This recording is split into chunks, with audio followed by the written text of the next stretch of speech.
Welcome back to our series on the fall armyworm management using the integrated management approach. Of course, in this series, we will be highlighting on some of the techniques that have been developed by the International Center of Insect Physiology and Ecology, ICIPE, and her partners. If you recall, in our last episode, we had talked about the push-pull system as one of the management measures to fall armyworm alongside other pests.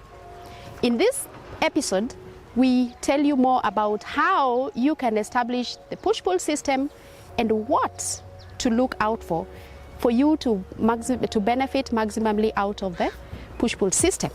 The push-pull system involves planting of maize intercropped with desmodium and the plot surrounded with a pull crop, which is either bracharia grass or Napier grass.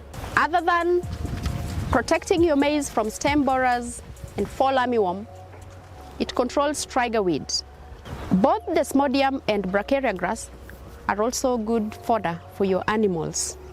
Desmodium will fix nitrogen into the soil, of course, adding to its fertility, and it retains moisture in the soil.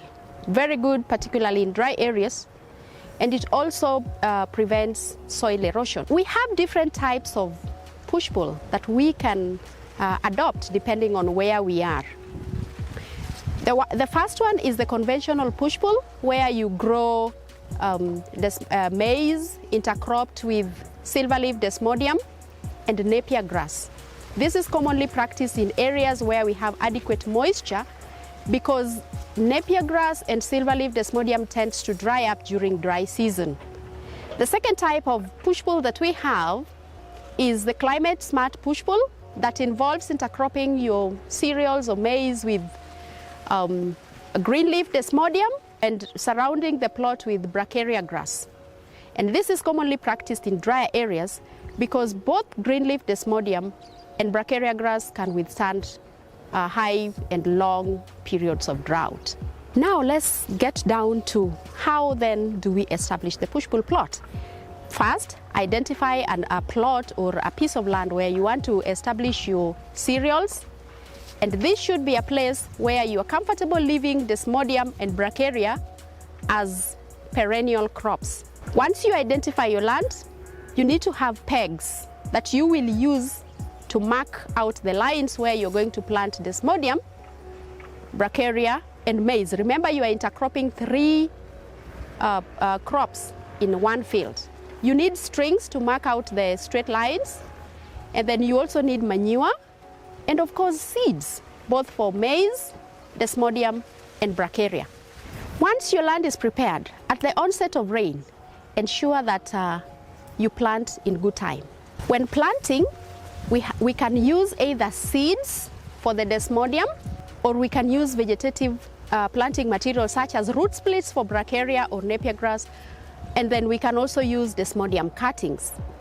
So ensure that when you are selecting either root splits or desmodium cuttings, you select it from disease-free or clean fields. Once you have the materials ready, then the next step is to begin land preparation. And land preparation involves plowing the land and harrowing it to a fine till, because the seeds of desmodium and bracharia are tiny. So make sure that the land is prepared to a very fine particles that can sustain the establishment and growth of desmodium and bracharia especially. The next step is to mark the rows where we are going to plant the desmodium and maize. And using the pegs and strings, we will mark the field at a spacing of 75 centimeters in between the rows.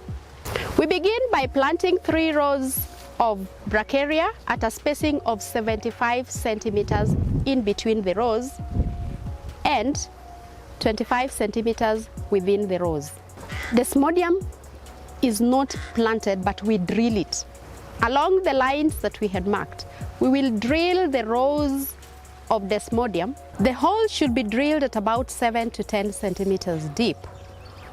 This will enable the plants to easily push through and of course germinate. In between the lines of Desmodium, we will have maize.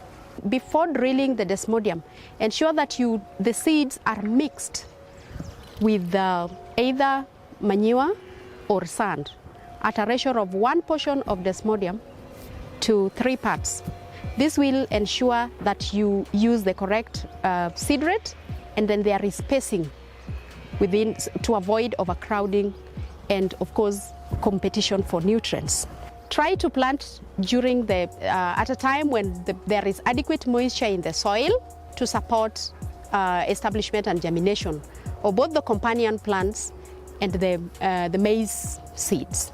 Early weeding is very important. At the early stages, ensure that you visit your field regularly to find out if there are any emerging weeds. You can do hand picking at these early stages to avoid uprooting Desmodium.